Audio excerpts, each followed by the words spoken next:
So right now it's Wednesday. We were all up late watching the results come in, and that led to former President Trump's victory in the presidential race. But it's a political victory that our country has never seen before, nothing like this. I want to thank the American people for the extraordinary honor of being elected your 47th president and your 45th president. And this afternoon, we just heard Vice President Kamala Harris concede in a speech at her alma mater, Howard University in Washington, D.C. The outcome of this election is not what we wanted, not what we fought for, not what we voted for. But hear me when I say, the light of America's promise will always burn bright. Ashley, you were there in Florida with Trump. What was it like? What is it like now? You know, last night I was struck again. I was there in 2016. In 2016, he kind of gave a much more tight, disciplined, unifying speech. And that was not what he did last night. You know, it's like 2:30 a.m. He comes out and it felt like a truncated rally riff. He's a little rambly. He goes on a kind of side tangent about watching Elon's rocket, come back to Earth. You know, he sent the rocket up 2 weeks ago. And I saw that rocket, and I saw it coming down. I saw it. It was. Then was it going to crash? Was it not? When it left, it was beautiful, shiny white. When it came down, it didn't look so pretty. It was going 10,000 miles an hour, and it was burning like hell. He attacks the media. I mean, it's not what you think of when you think of someone who is the president-elect accepting that victory for the nation. But I also wasn't totally surprised because Trump ran on his terms. He ran as himself. He won as himself. And the truth is, the people who voted for him, some of it wasn't in spite of all of these things that the people who didn't vote for him don't like. Because of them. Because of them. Yeah.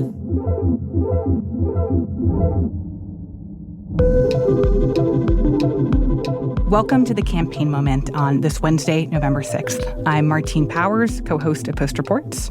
And I'm Aaron Blake, senior political reporter and author of the Campaign Moment newsletter. We are joined this week by the great Ashley Parker, who is a senior national political correspondent for The Post. Hey, Ashley. Hi. So folks listening to this podcast may have seen that we dropped an early episode this morning outlining what it looked like last night as Donald Trump won this election.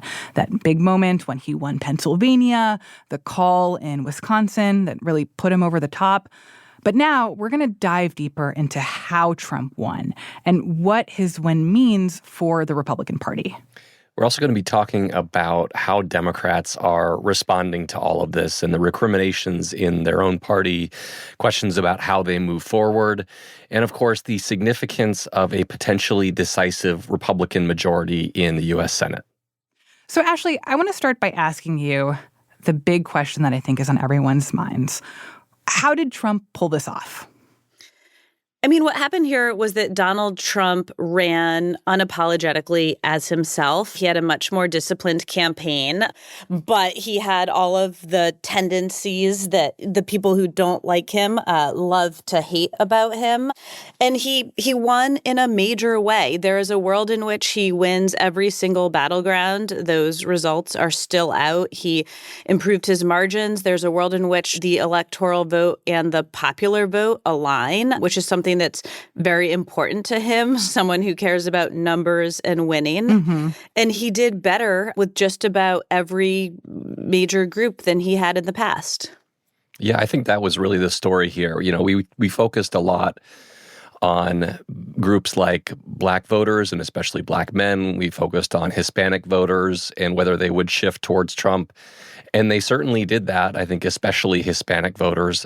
But the story of this win was really the breadth of Trump's triumph. He won not just with those demographics by winning more votes than Republicans usually do, but he did well in the suburbs. He did not allow Democrats to keep expanding their margins in those very important areas. He chipped away majorly at President Biden's margins in lots of blue states like New York, New Jersey, Illinois. All of those saw major shifts towards Republicans from what we're used to in recent years. And to me, that suggests that there was just kind of a broad-based shift towards Trump in this election. And it wasn't about a single demographic group or a specific policy. It wasn't just the border or inflation.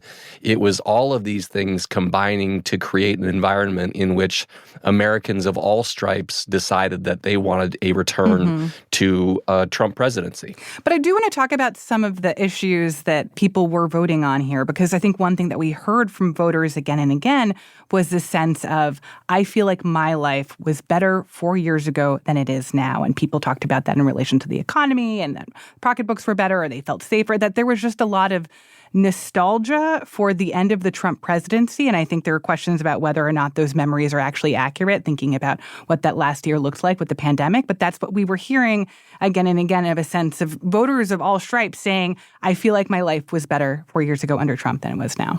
Yeah, you heard that all the time. And in talking to the Harris people and Democrats, there was a sense going in that structurally she should not have won. And again, she did not win. But What do you mean the by environment structurally? was that's sort of the climate, right? That it was a change electorate, and she was much closer to an incumbent than he was, even though she did sort of manage, because a vice president isn't super well known, to try to change the mantle of change. That's why that comment she made on The View, where she said she couldn't think of a single difference between herself and Joe Biden, was so devastating, because it just cemented that issue voters had.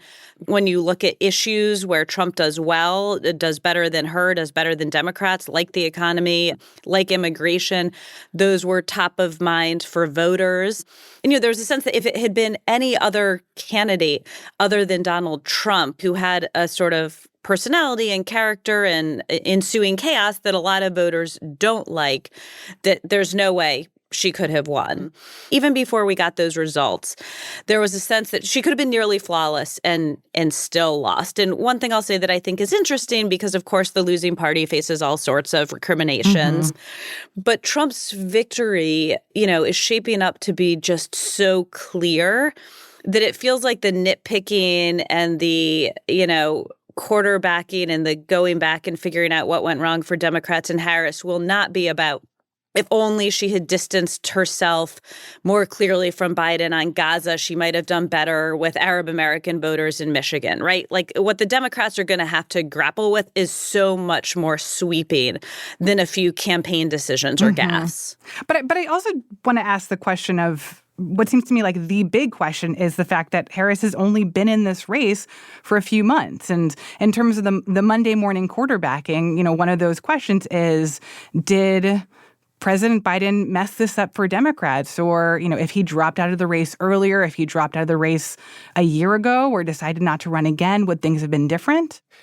Yeah, I think it's a major question. It is the question for Democrats right now. And there are reasons to come down on either side of that question. I was struck in the exit polls by the fact that Harris was actually more popular among the electorate that we saw. So 48% of voters, according to the most recent exit polls, had a favorable opinion of her. 44% had a favorable opinion of Trump. So the less popular candidate, at least according to who people said they liked, won this election rather decisively. The flip side of that, though, is that among the people who didn't like either candidate, Trump won by more than 20 points. So this is clearly a change election, and they viewed Trump as being the change candidate. But then I look at this other thing, which is that if you compare how Harris did to how the down-ballot Democrats did, the down-ballot Democrats almost unfailingly ran ahead of her. They did better than her in a lot of these swing state Senate races. In the House, we have a situation in which Democrats could feasibly flip the House. So, people went to the polls and they were willing to vote for Democrats. But for whatever reason, in the presidential race, they just weren't as willing to pull the lever for Kamala Harris, or they wanted Donald Trump just that much more. And one thing I think that will be hard to unpack is, how much her gender mattered, how much it maybe helped her with certain demographics, how much it hurt her. One of the stories I'm most proud of was one my colleague Maeve Reston and I did that basically asked the question of, is America ready and willing to elect a female president? And, too long didn't read. The answer was yes, but with a million caveats. It will be harder. She will have to be twice as good, and she will have less room for error. And Harris, of course, is not just a woman, but she is a Black woman and an Indian American woman, and she didn't lean into any of that. But just from last night when the election was called to now when we're talking, I cannot tell you the number of texts I have gotten from Democrats, from operatives, from women in my life just saying, wow, America really hates women. Yeah. And also remember that the first sample that we have was Hillary Clinton, who, as that campaign went on, became increasingly unliked by the American public. Harris was more liked, but people still weren't willing to vote for her for whatever reason.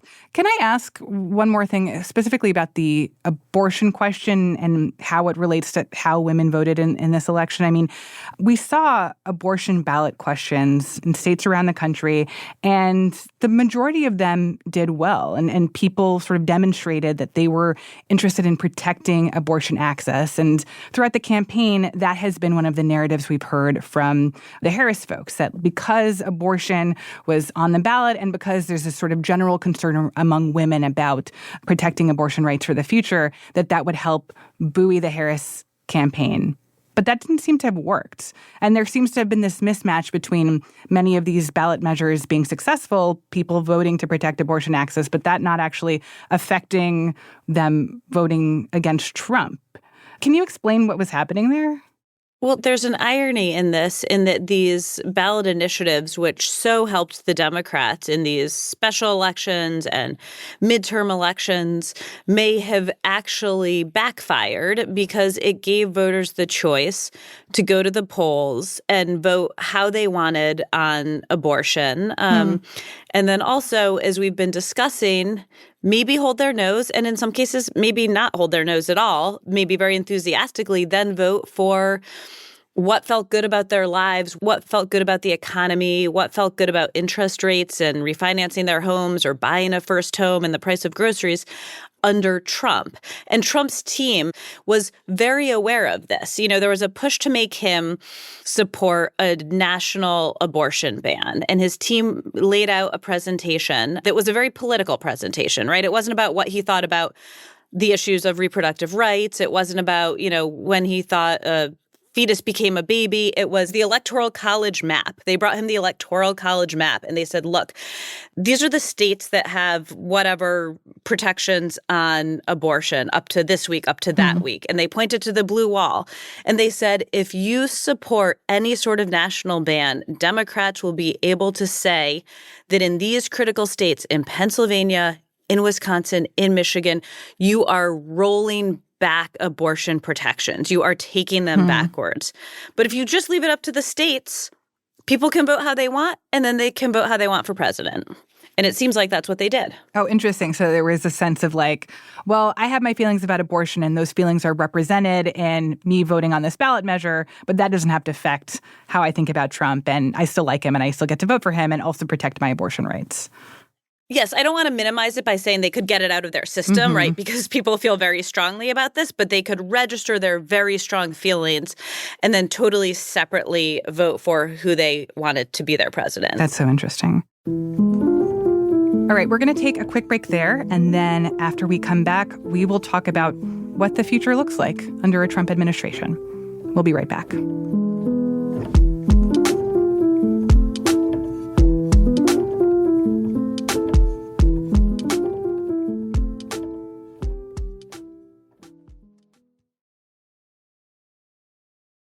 So, Ashley, what do we know about what a second Trump administration would look like? Sure. So we know what Trump has said, which again, we have to be careful, is not always what Trump will do. One of Donald Trump's key campaign promises was to be incredibly tough on the group of people he refers to as illegal immigrants and to enact sort of the largest mass deportations of these immigrants that America has ever seen. But again, a note of caution here. When he was campaigning in 2016, he promised what he himself described as, a quote unquote Muslim ban. When he got into office very early on, he tried to implement that in the form of a travel ban from about a half dozen Muslim-majority countries. And it was sort of a hot mess. The airlines, the various government agencies was not equipped to handle and kind of went away. So it just is a way to demonstrate that he can say things and he can also sometimes do things, but they're not quite the outcomes he has always promised. He's also promised huge new tariffs on imports. He's promised to halt some climate and environmental regulations. He's talked about tax cuts. The one thing that is different, though, is this time, sort of to be cliche, less of the guardrails are there, the sort of more traditional Republicans who were willing to, in his eyes, act as the deep state to subvert his will, in their eyes, to be a check on democracy and good governance. You were going to have less of those people coming in. And a sense of who the loyalists are, and the idea that he can kind of come in, hit the ground running, knowing who the people are who are going to be willing to enact what he wants to enact. Totally. And he, this time around, he came in, and in 2016, it took him a year or two to realize, the presidency is not a monarchy, right? It's not the Trump organization. He's not boss and he's not king. That's very disappointing. He has a better understanding of that. And his people, also the people who would bring in, there's people who have worked in the federal bureaucracy, and it's complicated and it's difficult. And there's people who know now how to work through agencies and use those levers to do what he wants to do in a way that he didn't and they didn't the first time around. Yeah, and the question with Trump is always, is he being serious or is he being literal? This is the thing that we talked about a lot in 2016, when he said so many things, and, the question was whether he would follow through. I think we're going to find out even more now whether he actually intends to do these things. We're not going to see people like John Kelly, his former chief of staff, who stood in his way on a lot of things behind the scenes, who has since emerged as a Trump critic. We're not going to see Vice President Mike Pence, even, who stood up to Trump on January 6th. We've seen Vice President-elect J.D. Vance saying that he would have handled January 6th differently from Mike Pence. So we're not going to see those people in the Republican Party stand up to him as much, both in Congress and in the administration. And so I think we're in a situation where the largest check on his impulses, if he follows through with them in the years ahead, is probably going to be the court system. And we're going to be talking a lot about what judges do. Mm-hmm. I want to talk briefly about the Senate because, as you point out, part of this is kind of a sense that Trump has a mandate from the American people, especially if he wins the popular vote, and that empowers him to truly get Republican support behind him. But also the fact that the Senate has now flipped, and depending on what happens with these last races that need to be called, it might not even be that close. The Republicans might have a sizable margin in the Senate. We have to see what happens with the House, but there's a very real world where Republicans maintain control of that too. What would that mean for Trump and what his presidency would look like in these first couple of years? Yeah, I think the House is the big question right now, and it is going to take a long time for us to figure out what's going to happen with that because there are lots of outstanding races. It's very close. Some of these races are in California where the ballot counting process is glacially slow.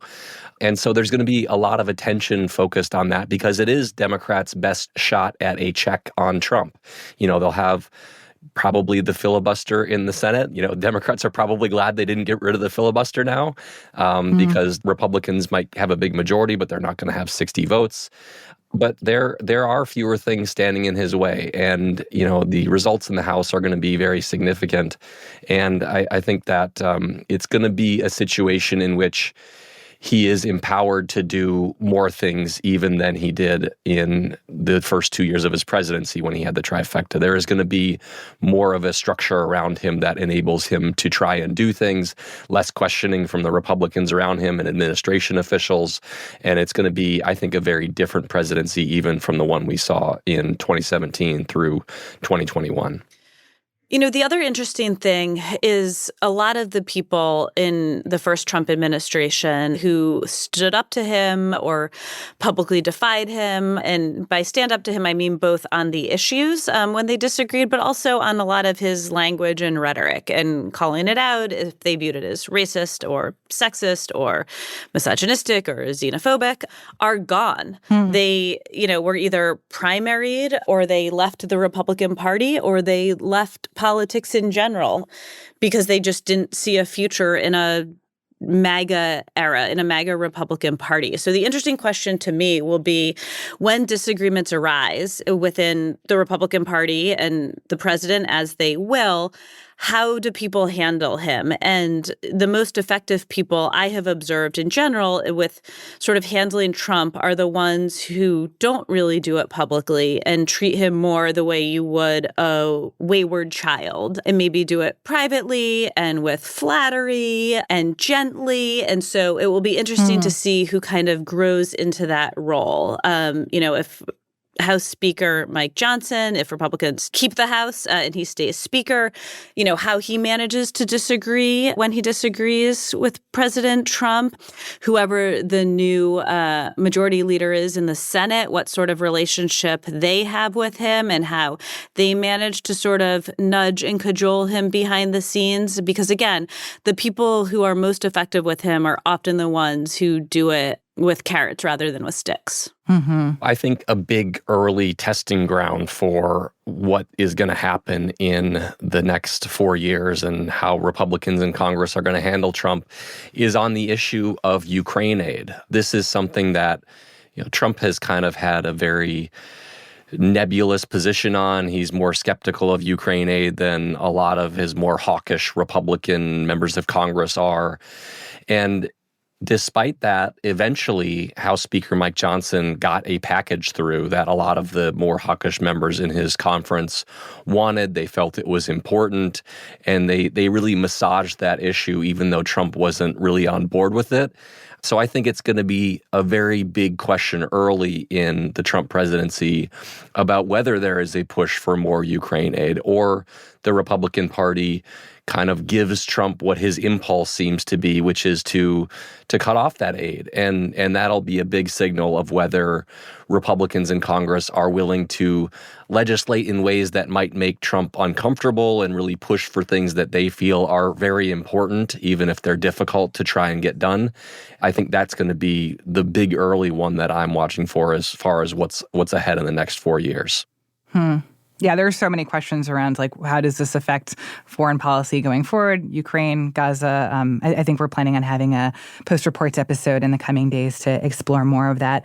But one last thing I want to ask you guys about here. Aaron, you mentioned earlier that given Republican control of the Senate, for example, depending on what happens with the House, that really the only check on Trump and the Trump agenda is going to be the court system. And yet this is the first president in history to be a convicted felon. And there are a lot of questions about what happens to some of the legal circumstances around him going forward, right? Like, he has not yet been sentenced in that hush money trial in New York for which he was convicted. That sentencing was put off until after the election. Is that going to happen? What happens to these other court cases? Is the judicial system just sort of going to cave in the first stages of a Trump presidency, considering he will be the boss of the Department of Justice?